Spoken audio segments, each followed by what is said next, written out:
प्रिय विद्यार्थियों, आज हम कारक को आगे बढ़ाते हैं। पूर्व की कक्षाओं में हमने संप्रदान कारक तक पढ़ लिया था। कारक का पांचवा भेद अपादान कारक को अध्ययन करते हैं। देखिए, कारक का पांचवा भेद अपादान कारक।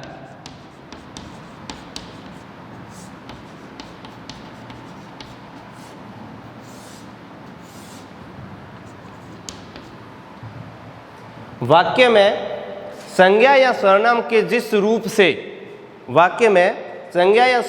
जिस रूप से दो वस्तुओं के अलग होने का बोध होता है, वहाँ कौन सा कारक होता है? अपादान कारक। वापस ध्यान से सुनिए कि वाक्य में जब संज्ञा या सर्वनाम के जिस रूप से दो वस्तुओं के अलग होने का बोध होता है, तब उस स्थिति के अंदर अपादान कारक होता है। इनकी परिभाषा में आप लिख लीजिए, वाक्य में संज्ञा या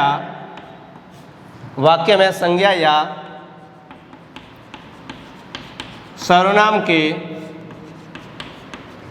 जिस रूप से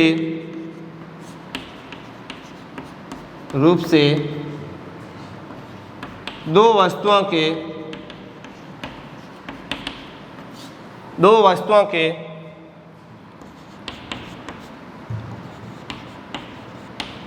होने का बोध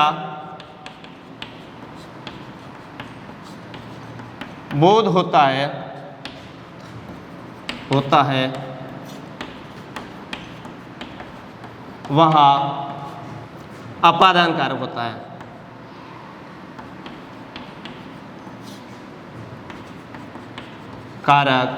होता है। देखिए, इनकी सामान्य परिभाषा में कि वाक्य में संज्ञा या सर्वनाम के जिस रूप से दो वस्तुओं के अलग होने का बोध होता है, वहाँ अपादान कारक होता है। तो इनकी पहली शर्त भी पहचान में भी यही रहेगा कि अलग होने के रूप में हमेशा अपादान कारक होता है। प्रसरक देखिए अपादान कारक का, से प्रसरक का प्रयोग।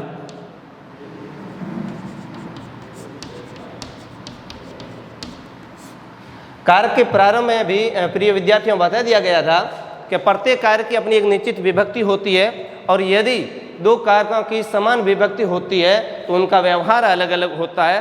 तो इससे पहला करण कारक हमने जब पढ़ा था, तो करण कारक का भी प्रसरक से था और अपादान कारक का भी प्रसरक से दिया गया है, लेकिन इन दोनों का प्रयोग है वह अलग अलग रूप से होता है।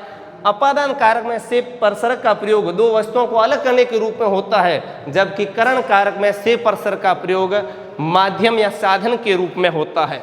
तो सबसे पहले देखते हैं अपादान कारक कौन कौन सी स्थितियों में होता है। पहली स्थिति है अलग होने के रूप में।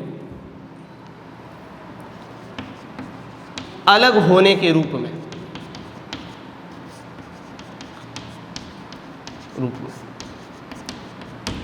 अलग होने के रूप में भी अपादान कारक होता है। जैसे उदाहरण में देखिए आप,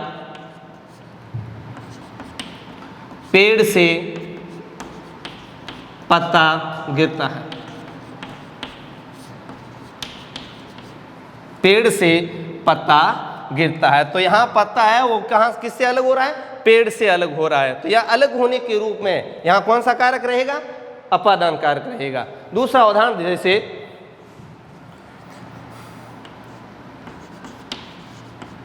विद्यार्थी शहर से घर लौट रहा है। अब इस उदाहरण को आप देखिए, विद्यार्थी शहर से घर लौट रहा है, तो ये विद्यार्थी है वो किससे अलग हो रहा है? शहर से अलग हो रहा है, शहर से। तो यहाँ कौन सा कारक रहेगा? यहाँ अपादान कारक रहेगा। तो अपादान कारक की पहली स्थिति देखिए, अलग होने के रूप में अपादान कारक होता है। अब दूसरा, पहला अलग होने के रूप में, दूसरा तुलनात्मक या तुलना के रूप में अपादान कारक।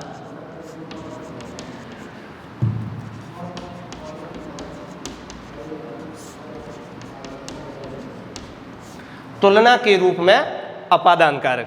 प्रिय विद्यार्थी, यहाँ ध्यान से देखिए, विशेषण की तीन अवस्थाएं होती है। एक होती है मूलावस्था, दूसरी होती है उत्तरावस्था और तीसरी होती है उत्तमावस्था। मूलावस्था में किसी संज्ञा या सर्वनाम की सामान्य विशेषता बताई जाती है। उत्तरावस्था में किन्हीं दो व्यक्तियों या वस्तुओं की मध्य तुलना की जाती है और उससे श्रेष्ठ बताया जाता है। और उत्तमावस्था होती है, उसमें पूरे वर्ग में किसी को श्रेष्ठ बताया जाता है या उसे निम्न बताया जाता है।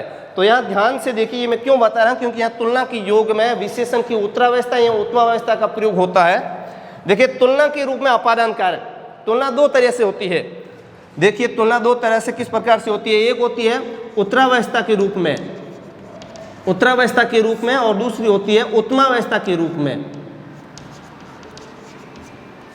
उत्तरावस्था के रूप में तुलना दो व्यक्तियों के मध्य हो सकती है, दो वस्तुओं के मध्य होती है, जबकि उत्तरावस्था में किसी दो व्यक्ति या वस्तुओं के मध्य न होकर के पूरे वर्ग में उसे श्रेष्ठ बताया जाता है। तो ध्यान रखना, अगर उत्तरावस्था के रूप में तुलना होती है तब उस स्थिति में रहेगा अपादान कारक, और अगर कोई उत्तमावस्था के रूप में तुलना है तो वो आपके अपादान कारक ना होकर के कौन सा हो जाएगा, अधिकरण कारक। तो वापस ध्यान से सुनिए कि अगर कोई तुलना विशेषण की उत्तरावस्था के रूप में है, किन्हीं दो व्यक्तियों के मध्य हो रही है, किन्हीं दो वस्तुओं के मध्य हो रही है, तब तो वहां अपादान कारक रहेगा।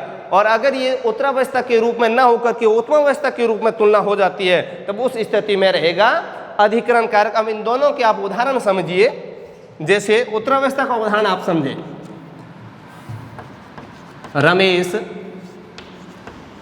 महेश से होशियार है। एक उदाहरण देखिए कि रमेश महेश से होशियार है। दूसरा उदाहरण देखिए, रमेश कक्षा में होशियार है। दोनों उदाहरणों को आप देखिए अच्छी तरीके से। रमेश महेश से होशियार है, तो यहाँ रमेश और महेश इन दोनों के मध्य तुलना हो रही है कि जो रमेश है वो महेश से होशियार है। था विशेषण की उत्तरावस्था, दो व्यक्तियां या दो वस्तुओं की मध्य तुलना होती है, वो उत्तरावस्था होती है। तो यहाँ केवल रमेश और महेश की मध्य तुलना हो रही है, तो इसका मतलब ये विशेषण की कौन सी अवस्था हो गई, उत्तरावस्था हो गई। उत्तरावस्था का मतलब होता है कि वहाँ अपादान कारक रहेगा। अब यहाँ दूसरे उदाहरण में देखिए आप, रमेश कक्षा में होशियार है, तो यहाँ रमेश की कक्षा में किसी विद्यार्थी से कोई तुलना नहीं हो रही है, बल्कि रमेश को पूरे वर्ग में या यूं कहें कि पूरी कक्षा में होशियार बताया गया है। तो इस स्थिति के अंदर यहाँ कौन सा कारक रहेगा, अधिकरण कारक रहेगा, क्योंकि ये विशेषण की उत्तमावस्था है और ये विशेषण की उत्तरावस्था है। उत्तरावस्था के रूप में अपादान कारक रहता है और उत्तमावस्था के रूप में अधिकरण कारक रहता है। तो वापस पहला नियम होता है, अलग होने के रूप में अपादान कारक रहेगा, और दूसरी के तुलना के योग में हमेशा कौन सा कारक रहेगा, अपादान कारक रहता है। अब उसके बाद में इनकी तीसरी स्थिति के बारे में देखते हैं।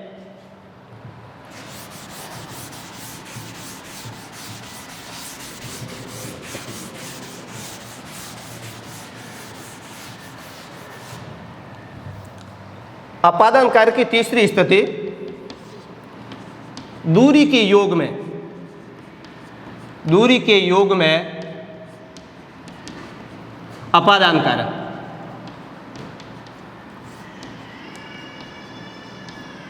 प्रिय विद्यार्थी ध्यान दीजिए, अपादान कारक को पहचानने का तीसरा नियम कि अगर कहीं पर भी कोई वाक्य है, वो यहाँ उदाहरण है, वो दूरी को शो करता है या दूरी को प्रकट कर रहा है, तब उस स्थिति के अंदर कौन सा कारक रहेगा, अपादान कारक रहेगा। तो तीसरा इनका नियम है कि दूरी के योग में अपादान कारक का प्रयोग होता है।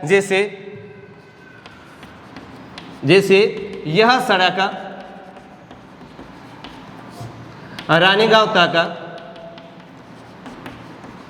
जाती है, यह सड़क रानीगांव तक जाती है। इसका मतलब यह है कि इस सड़क की जो लंबाई है या जो दूरी है वो कितनी है, रानीगांव तक है। तो यहाँ दूरी को प्रकट किया जा रहा है, इस स्थिति में कौन सा कारक रहेगा, अपादान कारक रहेगा। ये एग्जाम में ये भी पूछा जा सकता है कि बालोतरा बाड़मेर से 100 किलोमीटर दूर है, बालोतरा बाड़मेर से 100 किलोमीटर दूर है, तो ये दूरी को प्रकट कर रहे हैं, 100 किलोमीटर की दूरी को। और नियम ये कहता है कि दूरी के योग में भी कौन सा कारक रहेगा, अपादान कारक रहेगा। तो ऐसे जितने भी उदाहरण आते हैं उन सारे के सारे उदाहरणों में अपादान कारक का प्रयोग होता है। तो वापस ध्यान से सुनिए, दूरी के योग में कौन सा कारक रहेगा, अपादान कारक। उसके बाद में चौथी स्थिति होती है ग्रहण करने के रूप में या अध्ययन के रूप में। चौथी स्थिति को आप ध्यान से देखिए। चौथी स्थिति अध्ययन करने के रूप में, अध्ययन या ग्रहण करने के रूप में, करने के रूप में।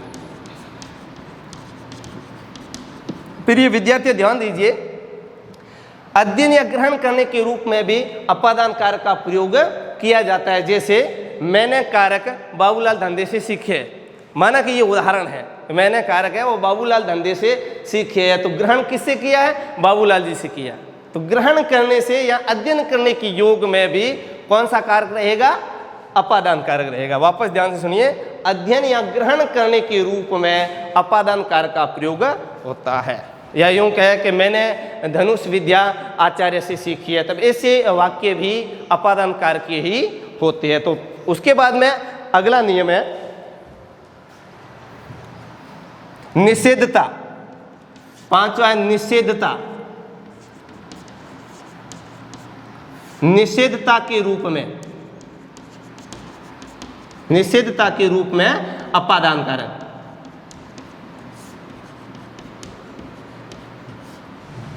कहीं पर भी अगर निषेधता का बोध हो तब उस स्थिति के अंदर है कौन सा कारक रहेगा? अपादान कारक रहेगा। जैसे सड़क पर मत खेलो, अब आके आप जैसे इस उदाहरण को आप पढ़ोगे तब तो सड़क है, उसमें कौन सा कारक है? अधिकरण कारक है सड़क पर, क्योंकि खेलने की क्रिया है, जो आधार है वो कौन सा है? सड़क है। लेकिन वाक्य क्या कहता है? सड़क पर मत खेलो, निषेधता का बोध करवा रहा है, वाक्य निषेधता का भाव दे रहा है।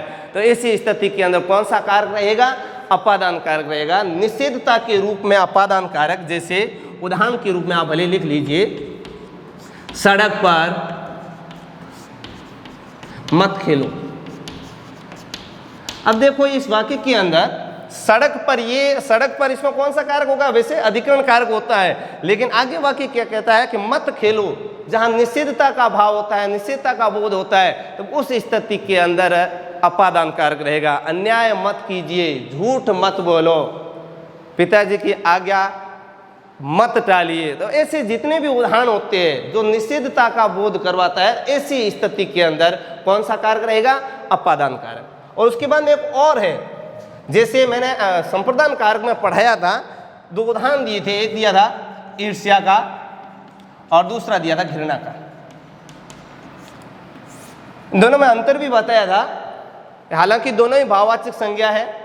ईर्ष्या हमारे परिवार में से किसी को भी हो सकती है, हम मेरे से भी हो सकती है, या मेरे को किसी दूसरे से ईर्ष्या हो सकती है। लेकिन अगर मेरे को किसी से घृणा हो जाती है तो मैं उनसे दूर भागने का प्रयास करूंगा या उनसे दूर ही रहूंगा। जबकि ईर्ष्या जिससे व्यक्ति से होती है, जरूरी नहीं है कि वो उनसे दूर रहो। जब ऐसे ही घृणा के वाक्य होंगे वे सारे के सारे कौन से कारक में रहेंगे? अपादान कारक में। और अगर ईर्ष्या के वाक्य रहेंगे या उदाहरण होते हैं तो वो कौन से कारक में रहेंगे? संप्रदान कारक में। या घृणा के जितने भी उदाहरण बनते हैं वो कौन से कारक में रहेंगे? अपादान कारक में। और उसके साथ में एक और है, भय या घबराहट के योग में। भय या घबराहट के योग में आप भले ही छठे नियम में आप लिख लीजिए, भय या घबराहट, भय या घबराहट के रूप में अपादान कारक।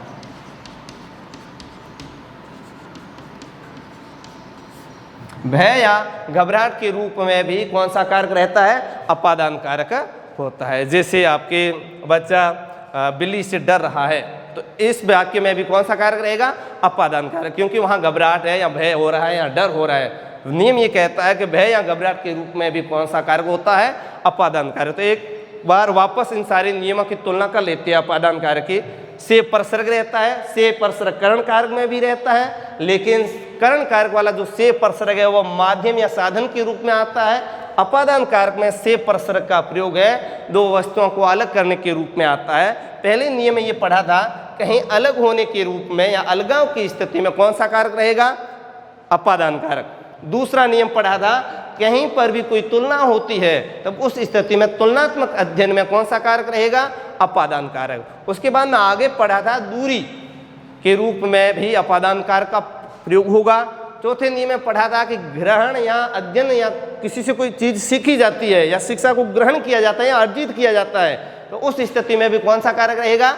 अपादान कारक। और उसके बाद में आगे पढ़ा था, घृणा से संबंधित जितने भी वाक्य होते हैं वे सारे के सारे अपादान कारक में आएंगे। उसके बाद में पढ़ा था आपके भय या घबराहट के रूप में भी अपादान कारक, और निषेधता के वाक्य भी किस कारक के अंतर्गत आते हैं? अपादान कारक के अंतर्गत आते हैं। अब हम आगे अध्ययन करेंगे छठा कारक, संबंध कारक का।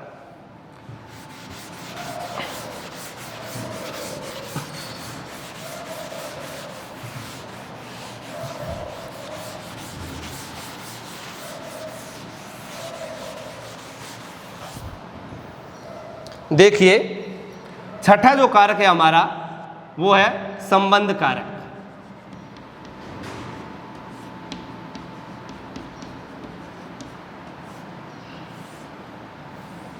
संबंध कारक की परिभाषा से पूर्व हम उनके परसर्ग के बारे में परिचय करते हैं। देखिए संबंध कारक की जो परसर्ग है वो आपके 9 होते हैं।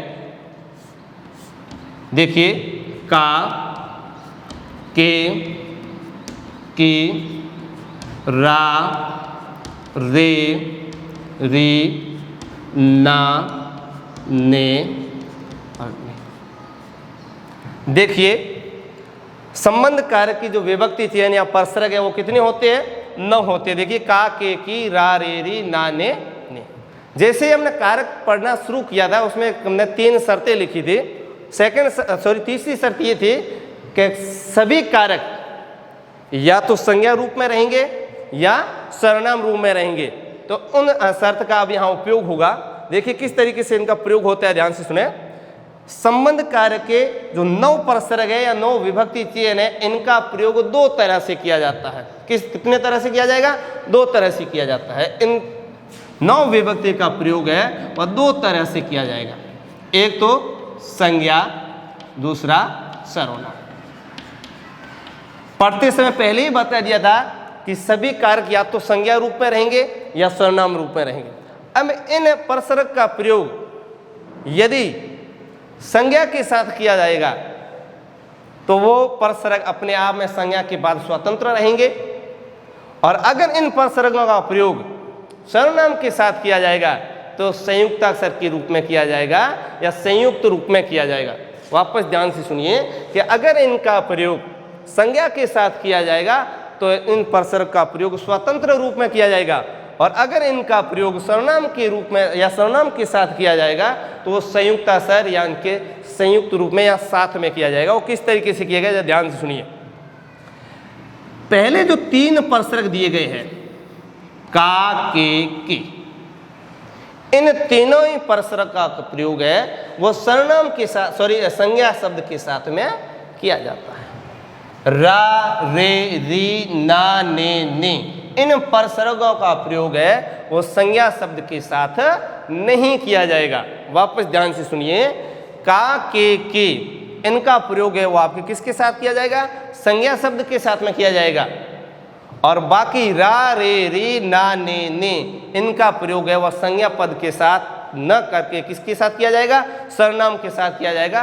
का, के, इनका प्रयोग भी सर्वनाम के साथ हो सकता है, लेकिन इनका जो मुख्यतः प्रयोग है वो किनके साथ किया जाता है? सर्वनाम पद के साथ ही किया जाता है। तो इनकी परिभाषा में लिखिए आप।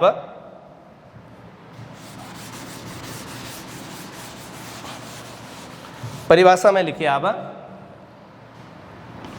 वाक्य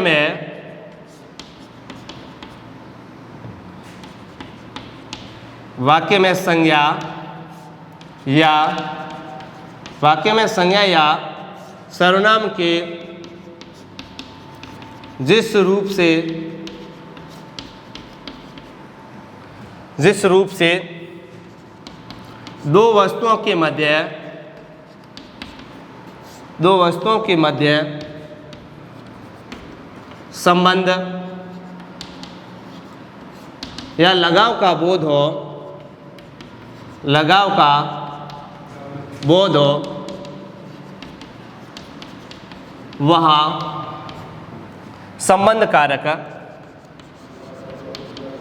वहाँ संबंध कारक होता है।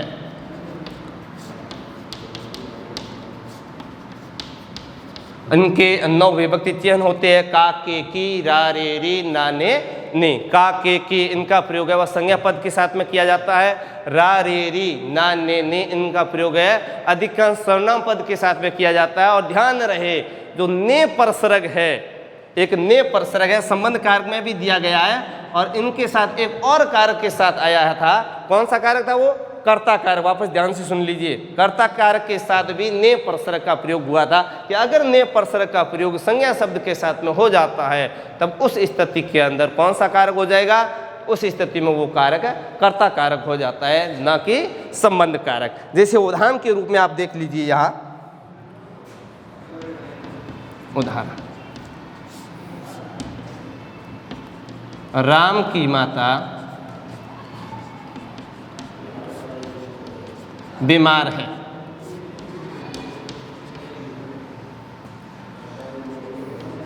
सुरेश की पुस्तक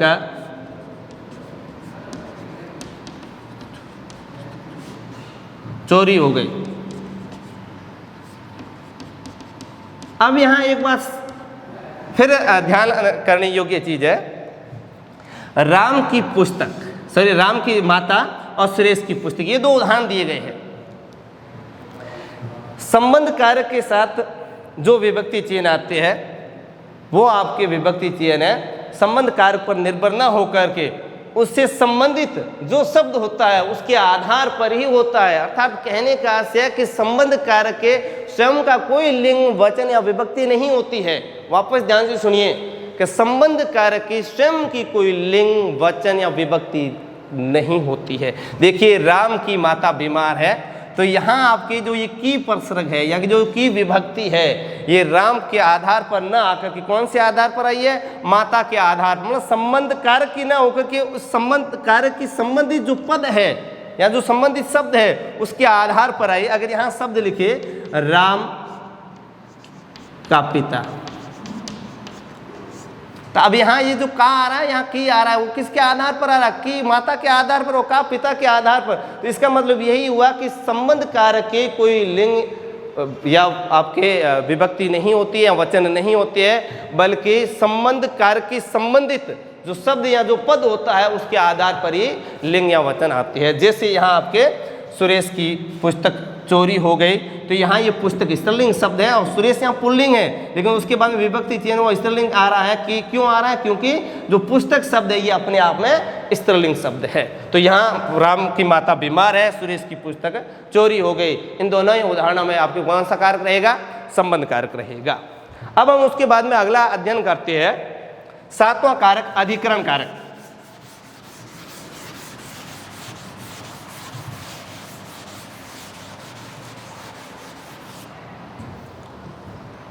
अधिकरण कारक,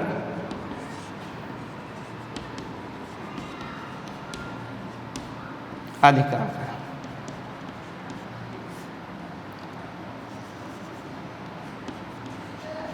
देखिए कि वाक्य में जब कर्ता किसी आधार पर क्रिया को संपादित करता है तब उस स्थिति में कौन सा कारक होता है? करण कारक होता है। सॉरी, करण क्या? अधिकरण कारक। वापस ध्यान से सुनिए कि वाक्य में जब कर्ता किसी आधार पर, किसी धरातल पर क्रिया को संपादित करता है तब उस स्थिति के अंदर आपके अधिकरण कारक होता है। और इनका जो परसर्ग है या जो विभक्ति चिन्ह है वह में, पर, पे, ऊपर, मध्य, नीचे जो स्थान को शो करते हैं वे सारे के सारे है वो आपके किसके अंतर्गत आएंगे? अधिकरण कारक के अंतर्गत आते हैं। अब इनकी परिभाषा में आप लिखिए, वाक्य में जब कर्ता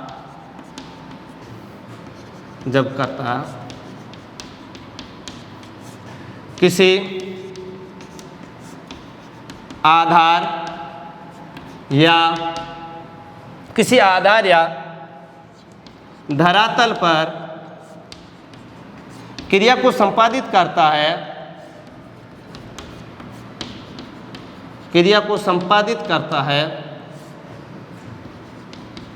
है तो वह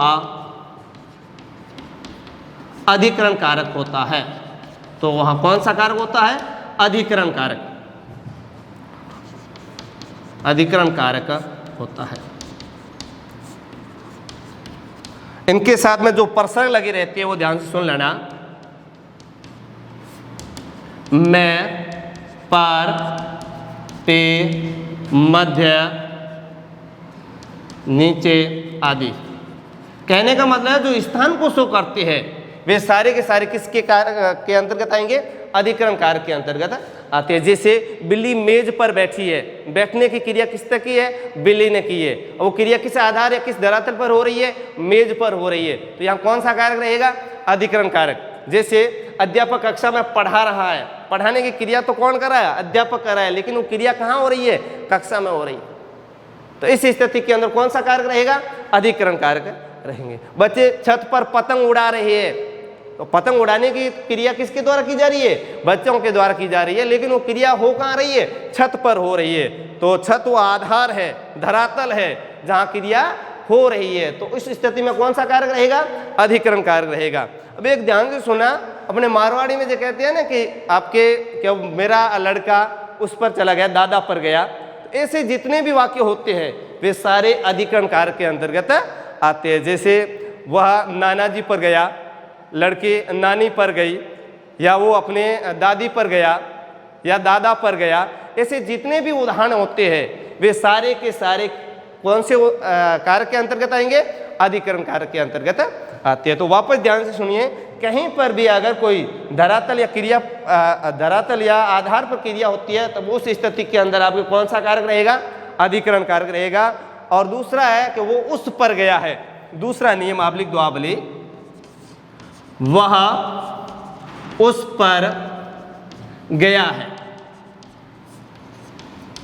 ऐसे जितने भी उदाहरण होंगे वे सारे के सारे अधिकरण कारक के अंतर्गत आते हैं। और एक अंतिम नियम है कि विशेषण की उत्तमावस्था है तब उस स्थिति के अंदर अधिकरण कारक का प्रयोग होगा। जैसे कवियों में कालिदास श्रेष्ठ है, कवियों में कालिदास श्रेष्ठ है, तो यहाँ कालिदास की कोई तुलना नहीं हो रही है, बल्कि कवि वर्ग में उसे सर्वश्रेष्ठ बताया जा रहा है। तो विशेषण की उत्तमावस्था है, और विशेषण की उत्तमावस्था में कौन सा कारक होगा?